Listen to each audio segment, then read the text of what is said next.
Okay. So jumping in, for those who don't know, I'm April Uchitel. I'm the CEO and founder of The Board. We are a fractional community of about 270 executives coming out of fashion, beauty, technology, wellness, health, CPG that really a few years ago decided to join forces and be stronger together. And so very much baked in community, but really around intention and how we're all evolving through these kind of tumultuous times together.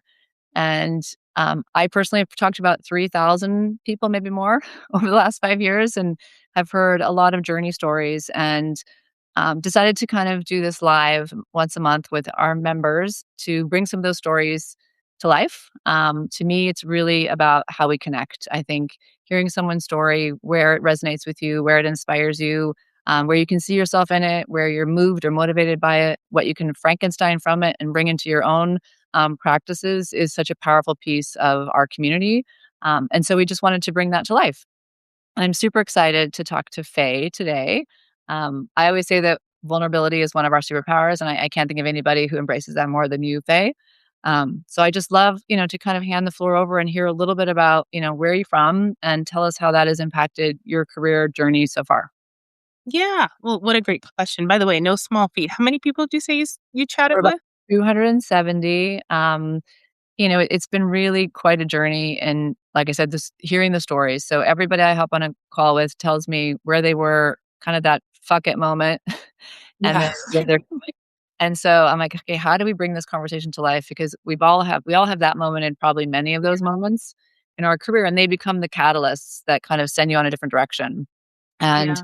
when you hear, you're not alone and kind of hitting walls and recircling the wagons and then figuring out the next direction. And, you've been so incredibly vulnerable since I met you, telling your journey story. And you recently wrote a piece for us on our Younger Self series that went live this week. And it was just so powerful. I mean, I cried and read it like 5 times. And so I'm just really excited to have other people hear kind of the journey that you've been on and where it's shaping you now, which is equally incredibly powerful. Yeah. Well, I mean, yeah, would love to dive in. What I love about what you've built is like just a community of triers. It's not this kind of like, I mean, it's impressive. I mean, the caliber of folks that you've attracted into your orbit is just extraordinary. But it's people who aren't afraid to try and aren't afraid to try and fall and get back up and do the thing. And I think I draw so much strength for that. So just thank you for the platform and what you do. I know before we got on, we talked a little bit. I'm originally from New York, so I'm going to do a lot of this, and kind of is what it is.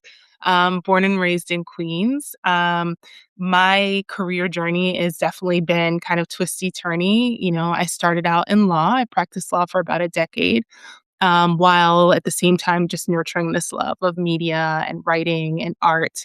And that sort of naturally led itself to a career in media. It started out very scrappy. I was sort of just writing, mommy blogging, believe it or not, April. That's what I was sort of Amazing. doing on the side, just talking about the kids, and just found a great community of people that enjoyed my voice as a writer.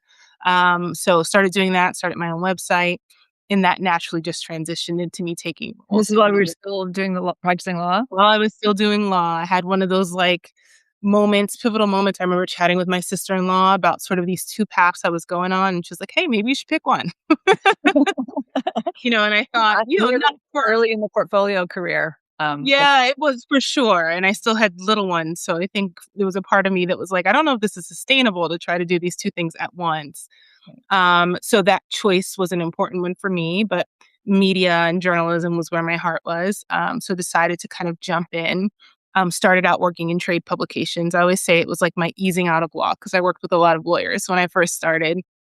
And then got into health media and worked and led brands like Psych Central and Healthline. I worked with Well and Good and Live Strong, and really had sort of a great experience there. Very diverse, and saw a lot of different things. Got to do a lot of different things.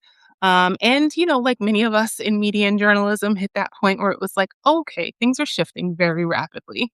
yeah. So what Um, year is this? We're in the this is, when was this? 2000, I think in 21, when I first kind of started seeing the writing on the wall with the shifts. And then in 2024, I think at the beginning of 2024 is where I was like, hey, I think maybe, I should try to do something different and see if my skills can take me in another direction. And at the time, I had pulled in a consultant at the time who I'd worked with at another brand. And she said, "Hey, if I'm doing this, I think you can do it. You know a lot of people, maybe you should give it a shot." Never even crossed my mind to leave, to not have a full-time job. I was Right. kind of always you just, work at a place and that's sort of what it Corporate. is. Never thought about entrepreneurship. I think, but the funny thing was, if you look back at my career, I was always doing entrepreneurial things. I was always starting things, but just had never really ascribed those kind of characteristics to me. So, took the leap and it was scary, but also wonderful. I think that, I realized when you work so hard for other people, you can work as hard for yourself. Absolutely. And in such And a that unique was something I had to time. live. Yeah. Right. Yeah, it's really hard. It's a I can almost call it like, you hit the other treadmill and you're like, "Okay," then you get it back up and it just things just look different, right? And Yeah. Yeah. um, when you're building something for somebody else versus building for yourself, it is a completely different mindset, that ownership, headset, that founder headset. Yeah. And so you carried the writing all the way through. This seemed to I be like an carried outlet. all the way through. Yeah, I mean, that was the thread. I mean, even honestly in lawyering, writing and communicating is such an Right. important thread through that. But it was just a love that I never quite let go of. So I think like anyone kind of starting out, when you just kind of go out on your own, I think there was a lot of like, I can do this, I can do that. Like there was a lot of things I could do. And Right? I had to determine like what I wanted to do, Right. not just what Very was narrow. fitting. Yeah, yeah, and I think that's when I fell into just strategic communications, and, at the time, I belonged to another networking group, and someone in that group was doing a lot of M&A, and it was like there's this kind of blank space with people doing comms in these spaces, and I Mhm. think you'd be great. You have the business acumen from being a lawyer, you're also creative, you have the media background, so started taking clients in that space and just, like, became obsessed with it. I was like, "This is what I should have been doing." It's a combination Oh, of all the things. nice. So got some really great kind of clients and met some great people that way. I mean, it is kind of that connecting the dots backwards, I mean, my journey went from fashion to tech to beauty to community, and, I would have never thought when I was, in the garment business selling Yeah. on Furstenberg that I would be running a community of just complete, insanely amazing humans that would have Yeah. never even been on my path, in another life. And so I feel like, again, this story of how you got to where you are and that look back, which, I'd love to talk a little bit about the piece that you wrote because I think it Mhm. is exactly this crack open moment. And for you, it happened, much younger, Yeah. than some of us later in life. And, one of the things that you said was about ambition, not being ego, not beginning as ego, but as grief. Yeah. And that was so powerful to me because, what is that one thing? It's like whether it's a fuck it moment or like a crash or just a complete, heartbreak that sends you in a different direction. And so take us back a little bit more as to like where this is early in your legal journey, correct? Yes, very early in my career. So thank you again for the space to sort of Mhm. write the piece. It's not always easy to talk about grief and those very vulnerable moments. But when I really sat with this question of like, what would you say to your younger self? I Mhm. realized that that was a pretty important moment for me. So, for those of you who haven't got a chance to read the piece, when I was 28, I lost my brother pretty unexpectedly. He was an amazing New York City police officer. His name was Tommy.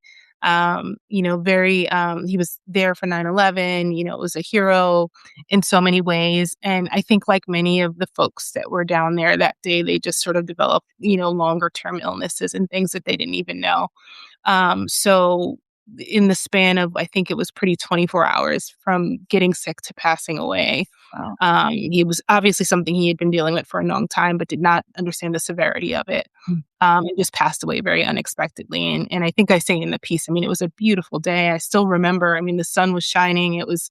I had probably a week into a new job in my legal career. I think I'd just gotten through training. I was in my new office and all of those things. I had gone out that day to get like some plants for my office and got the call from my brother that, hey, I think we all need to, go to New York. So, that loss for me was just jarring and unexpected and it just kind of blasted through my life. And, the timing of it sort of being early in my career, also was really disruptive in a sense of, I was just sort of formulating my identity and who I was going to be and sort of what paths my career was going to take. I was mommy blogging. I had sort of just started, Mhm. in that part of my life. But I think that loss informed my drive in a way that there was all of a sudden this urgency. My brother wanted to do a lot of things. Like a lot of police officers, they retire kind of early. Yeah. So he was excited about what that retirement journey could look like for him. Mhm. He hadn't gotten married or had kids yet. I remember he said to my brother and I, "Hey, I think this is the year I settle down." He kind of dated a lot and, Well, he yeah. was thinking about all those things. So it sort of felt like his life was cut short in all the worst ways. Sure. And the way that that impacted me was, well, I have to kinda live for the both of us, or I have Mm, to do these things that would make him proud, or, just this idea if he's watching and I gotta show him that I'm making the best use of this life, which in many right ways is a beautiful thing, right? now, Yeah, right? it can be a beautiful thing in a sense that you're not taking time for granted, but it can also be a really, um, disruptive thing, Mm, just in terms of now all of a sudden everything you have to do it now, and you have to rush, and you have to prove, and and so right. yeah. I think COVID obviously taught us all a little bit about, like, how mortal we are and how connected we Yeah. are, and so you got that lesson so early, that probably did send you on a slightly different path than if you'd been on the regular, um, day-to-day expectation of planning a life, and Yeah. did that turn you off? You know, you obviously went fast and went after everything. When Yeah. did you realize that that was not sustainable? Honestly, I would say April, it wasn't until I've gotten quiet at this era of my life Mm. that I realized how much that grief informed my pace, Yeah, early in my career. Because I don't think when I was in it, I knew what was happening. I think that's the unexpected thing about getting quiet. Like, when you leave the fancy titles and you're trying to define things on your own terms, suddenly you're just left with space to think a little bit more. yeah, And I think when I started thinking with the why, like, mm, why did this all feel so urgent for me? That came up. mm, I think it was this moment. I think it was what sort of defined these early moments of my career. What's always in the back of my mind. Grief is one of those things that it never goes away. You get mm, distracted away from it, but it's always there, right, right beneath the surface. And this profound loss and grief, I think, just defined me in ways that I hadn't acknowledged. right. Well, when I don't know when you started your Substack and, when I first saw, your title of the "What If It All Works Out," it's like, this brain explosion because and I am way into manifesting, I'm way into, scarcity mindset doesn't work for anybody. Like, we have to move into this abundance mindset, and it's really hard, especially coming into worlds that are unknown, leaving things that you knew, watching industries kind of fall away, watching careers, literally shift in week over week. Um, Yeah. and so that line alone to me was so powerful, and I love it every time it pops up in my feed or in the newsletter, because it's just a reminder, like, okay, but what if it all works out? And I love to hear a little bit about how you landed on that, when you started it. And I know it's a Substack and a newsletter, right? Right now, it's Yeah. Substack. Okay. Yeah, yeah, it's all in Substack. I think I wanna give credit where credit's due because I feel like I've heard it. It could've maybe it was Brené Brown or maybe Mhm. it was Mel Robbins. I feel like I've heard them sort of ask the question before.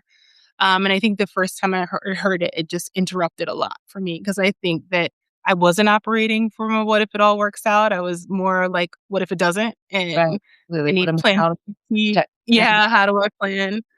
And this idea of operating from the assumption that it works out was an important one for me, not in a sense of, and I think I had to abandon this idea that this means everything is perfect and you're happy always, and that's what working out means. But Right. even the things that hurt, even the things that hit you between the eyes are still working out for your own good in the long run. And I had to look back on the worst moments in my life, the scariest moments, and really say, it may have been hard at the moment, but it brought me to this, Yeah. or I learned this, or Yeah. this happened.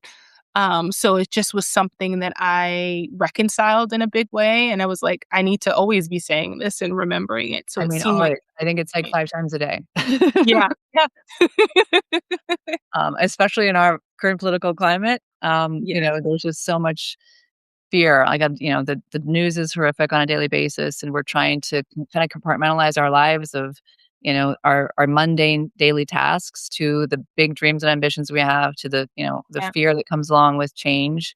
And I do think like having that as a daily message is so powerful and to really trust and to, like I said, like lean on each other and learn from each other. I think by sharing your journey, by writing about it, by inviting people in. It's just this license to be like, okay, like I'm not alone in feeling all this stuff. I think this is just the world we have to embrace. Corporate tends to not embrace that vulnerable piece as much, and it tends to be, armor up and fake it till you make it, and fight your way through. And when you do get to this other midlife, whatever it may be, that allows you to take that space like you've done, whether sometimes it's enforced for you, it's a health reason, it's a job loss, it's a loss of any size, identity, family that makes you really take stock. And then yeah, where do we go from here? And so how are you kind of looking ahead to the future? I know you have a book that you're writing. So yeah. about that.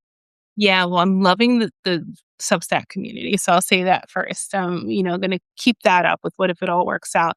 But I do have a book coming out, More Than Your Job, next June 2027.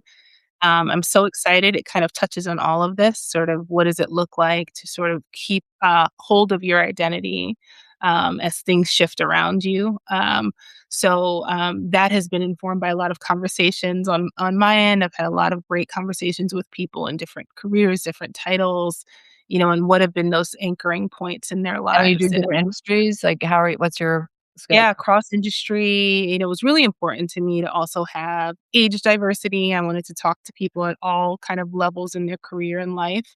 And also wanted people to be honest because I think folks are still struggling a little bit with enmeshment and Oh, what does it look like to sort of release your job from your identity. So a lot of really open and transparent conversations and hopefully some really good insights for folks that just want to live differently. no, amazing. And role model, right? Like, I think of us as role modeling for the next generation. Yeah, We kind of have had the rug pulled out from under us, but, people entering the job force, it's just kind of dire in many ways. yeah, We're both raising children, high school, college, and looking at, their paths and coming at it from, this multi-generational lens of how is career changing? How do we, yeah, what priority do we put on this ability to monetize ourselves, right? And I, mentioned earlier the portfolio career. It's something that I'm seeing definitely at this stage. I consult here, I'm advising over there, I have this community over here. Like we're pulling things together that, create a whole new ecosystem for ourselves. And you've been doing that all along, like what you yeah. earlier pointed out, that many people have like a really linear path. And so when that path hits a wall, it's hard to not feel the loss and the grief, but also how it affects your ego and your self-esteem and how do you Yeah, empower yourself to kind of, okay, great, I'm going to take everything I know and I'm going to kind of go in this direction. And that's again what I love about hearing from other people because yeah. we're all on the path. Like no one has got 100% figured out. I don't think anyone has 1,000% job security for the next 20 years. I think we're all No. realizing like where do you take ownership? Yeah, yeah, absolutely. I think leaning into your own ability to grow and evolve, your own plasticity, I think all of those things are so important, especially in this climate. And, now at this point, I'm probably like on my third pivot, and, there's comfort in knowing that I'm the stabilizing force, like, in that. And I believe in my own ability to grow, and evolve. And I think that's really important. No, I agree. It's so, so important, and it's not about ego in that sense, Yeah, right? Trusting you've done the work. I mean, you've done the work. You've got years and yeah, years and decades of experience and things that have, shaped you, things that have, yeah, broken you, things that have inspired you, and I think it's, kind of a gift of our time right now to be able to kind of now take those ingredients and what do you want to make, and then what are the new ingredients that we're pulling in, whether that's, continuing education. Obviously, we're all bringing AI into everything we're doing. Those of us who've thought it for a while have now embraced it. And those of us that went in deep 2 years ago or, leaps and bounds ahead. And so Yeah. how we're collectively evolving. And I always, someone came to me and said, like, how did you know to pivot from fashion? How do you know to pivot? And I kept, like, they all just kind of organically felt like, oh, I want what's going on over there, and it's a Right. little, Yeah, curiosity. yeah, Yeah, and yeah, it's just really evolution at the end of the day. And um, yeah. I think that, I haven't had a lot of amazing mentors in my career. Someone's like, "Who are your mentors?" I'm like, Who are my mentors?" Because it's little pieces of so many different things. Did you have Yeah. anybody that kind of really, like, you know, opened doors for you or shed light on things and guided you in that way? Yeah. I would say at every step of the way, there's been someone that's been willing to say, "Hey, how about her?" Yeah, Or, "Come over here, look at this." I mean, being open and receptive to that, I think has been really important. But just, if I look back, there's just a bevy of kind of incredible women along the way, that I give so much credit to, for that reason, especially when you're transitioning and pivoting yeah, and thinking of new things. You need those people. that you can And be I think, really vulnerable with, right? To yeah, say, that you can I was gonna say, yeah, that humility is so important because there are things you just don't know when you're going into new spaces and you need people that you trust that you could say, "I don't know. I like yeah. to, like, explain this Yeah, to me." I love being the stupidest person in the room, Yeah. I get so much of what I've built around the board is how Same. can I level up because of the people around me, Yeah. and sometimes someone will send me an email and I have to read it 3 times to say, like, "Okay, Yeah. now I get what she's saying," people that are Right. speaking different languages, and each part of a career is about that, right? Like, you kinda get the vernacular, you kind of understand the framework, and then you move a little bit, you're like, "Oh, there's a whole new learning curve," and I think, that curiosity and the desire to evolve is what's driving, most of us, and I have to say a lot of it is women, not to be Yeah. gendered at all, but I feel like we are kind of empowered later in life, we're moving more away from nurturing our children into nurturing ourselves, and it's a whole shift, and career is such a big part of that, and the impact that we Yeah. wanna have is such a big part of that, and, surrounding yourself with those people that you can help, right? So there's the pay it forward as well as what can I get? What can I bring? Potluck mentality. That's ultimately, what we Yeah. try and cultivate at the board for sure. Yeah. I think your story is so powerful, and just your list of what you've accomplished is amazing in the industries and the credentials and all the work that you've done. And I feel like there's no end game, right? It's like you're not like done by 65. Um, and I think as long Yeah. as when you look at that, like now, really, what do you want to do, right? Yeah. Yeah. Yeah. Absolutely. Absolutely. And I think, for better or worse, there's a lot changing around us too, Yeah, right? a lot. And in that is opportunity to show up, for your community, for the people around you. So, to your point, I do feel like it's a potluck, right? You put in, you kind of take out. And I think we're all better for it. Completely. I mean, we always say, like, generosity and ambition should not be mutually exclusive. Yeah. And again, you so embody that. I'm so grateful that you're part of this community, and I can't wait till your book comes out. Thank But if you. you don't subscribe to Faye Substack, it's so good. I mean, it's so inspiring. Like, it's just one of my must reads for sure. To fill my cup, and so I appreciate that. And okay, so tell me, just to end on, like, if like what's one word right now that is like kind of encompassing how you're feeling today? Ooh, goodness, that's a really good question. Um, Off the cuff. I would say calm. Today Mm, feels I love that. calming. Yeah, the weather's beautiful. Things kind of feel aligned in this moment. My kid's home from college, my oldest, so that's always nice. Love, love, So love, feeling pretty good today. love. Well, on that note, I'm gonna let you go hang with your kid, and so appreciate your time. Truly, just so grateful for you, and we'll talk soon. All right, thanks, April. Take care. Bye, guys. Bye, Bye. everyone.